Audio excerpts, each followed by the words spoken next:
troops. This is about the people. This is about the power of the people. Give yourselves an applause. Let City Hall and let the State Building know we don't want any more taxes. No more taxes! No more taxes! No more taxes! No more taxes! No more taxes! Today we're here to protest the audacity, inefficiency, and arrogance of our government officials. We come together now to reject the oppressive taxation bestilled upon us by our own government. Ladies and gentlemen, did you know that the 2010 Obama budget contains a net tax increase of $1.3 billion? Did you know that over $12 trillion of your money is being used to bail out failing institutions? And did you know that all that money being slashed around Washington and Wall Street have to be paid back with interest by our children and grandchildren? Did you know more than 42% of the so-called tax cuts in Obama's budget are real checks mailed to people who pay no taxes? That's just old-fashioned welfare. Illinois is one of only 7 states in the nation with fewer jobs today than it had 10 years ago. The state's unemployment rate has increased to the highest point in 17 years. Yet amazingly, our governor and our lawmakers want to sock it to us again with a 50% income tax increase, the largest tax increase in Illinois' history.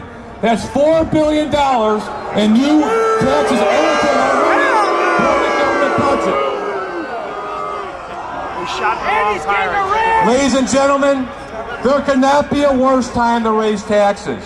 We must take action now.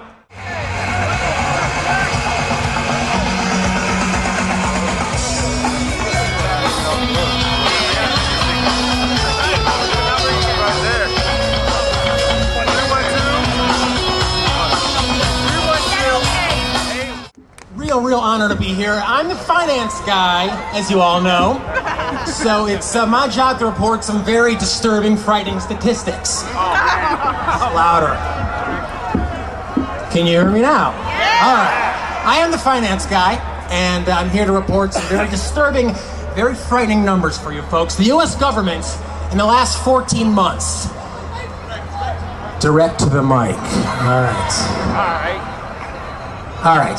The U.S. government in the last 14 months has pledged, spent, or promised $12.8 trillion of our money. Now, what does that work out? It's kind of hard to think about what that looks like. It's $42,105 for everybody here, every man, woman, and child in this country. It is 14 times the amount of currency that's actually in circulation. It's enough to pay off every home mortgage in the country and still have $2 trillion left over.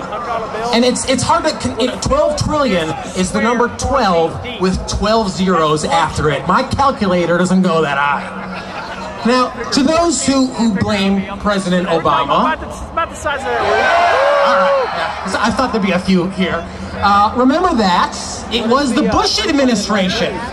It was the Bush administration that expanded the federal budget by $1 trillion, passed the disastrous Sarbanes-Oxley regulation, passed the Medicare prescription drug benefit, the biggest entitlement program in 30 years. Bush added $4 trillion to the national debt. That was an increase of 70%. Yeah, and it was the Bush administration. You hate bailouts? Bush started them. It was the Bush administration that, Bush told CNN, which I just happened to have on that day, Bush told CNN, and I quote, "I've abandoned free market principles to save the free market system." Yeah, right. If that is not doublespeak, I don't know what is. But I think today's protests, which are being held at 500 cities nationwide,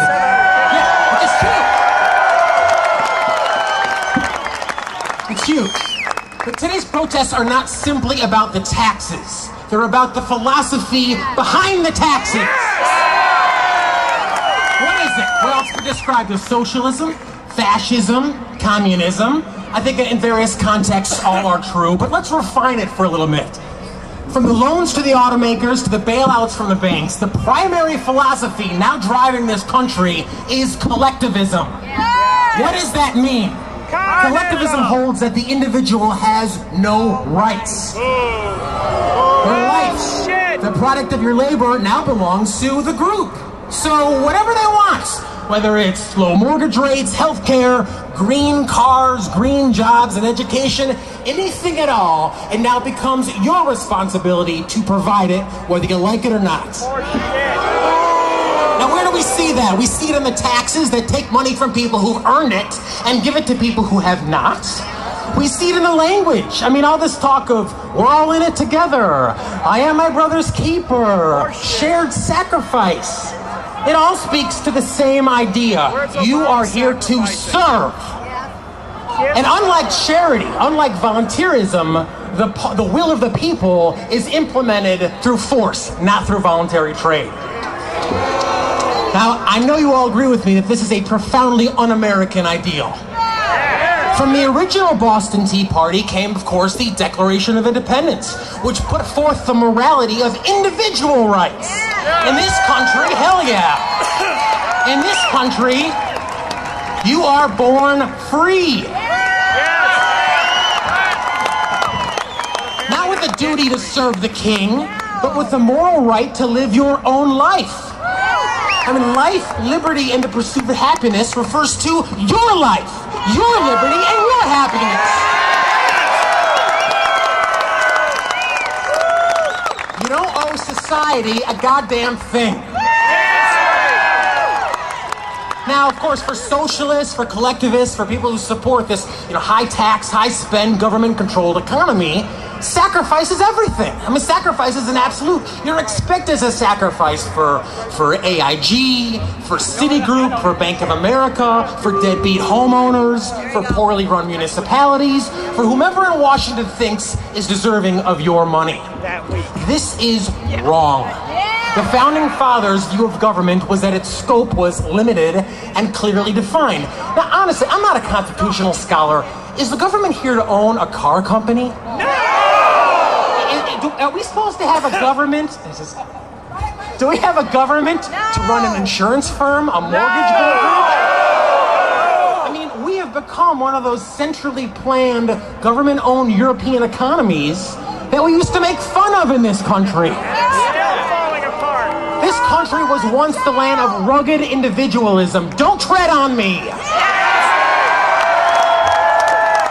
Now, individualism, I know it's kind of a bad word these days. Individualism is a word we hear a lot, but we don't think about really what it means. What it means is that it is the individual, not the group, that's important and that has value. Individuals have rights. What are groups? They're groups of individuals. Now, you want to help a deserving, needy homeowner? Write him a goddamn check yourself. Yes! Charity is a perfectly legitimate thing if you have a needy recipient, if you feel as if you want to help. But government doesn't own you. The children don't own you. The needy don't own you. In America, there are no masters. There are no slaves. You're free. Now, in recent decades, certainly over the past year, we've moved away from this notion of rugged individualism. We've moved towards a collectivist society which forces everybody to sacrifice for the group. Now, in a political context, of course, individual rights means capitalism. That's also a bad word these days. Laissez-faire capitalism. And I gotta tell you, I'm in the financial markets. AIG never cost me a dime until Tim Geithner put my money into it. And I tell you, the financial crisis, again, I do this for a living, it's not a function of capitalism. It's not a result of capitalism. I mean, the Fed, Freddie Mac, Fannie Mae, the Community Reinvestment Act, Sarbanes-Oxley, not to mention the $12.7 trillion. This is not a free market. Those are not mechanisms of a free market. Now, tax day Tea Party protests are protests against taxes, yes. But even more against collectivism. The notion that your life, your energy are Washington's property. They are not. Right. Now let's take a look around. This city is incredible. I'm a Chicagoan, born actually in Hyde Park, lived here my whole life. This is the most beautiful, incredible city in the world. And it wasn't a bailout. It wasn't a stimulus program that created the most prosperous civilization in the history of mankind. It was a society that protected the individual rights of each citizen to live his own life. I know you'll join me in saying that that philosophy is our only hope. Thank you very much.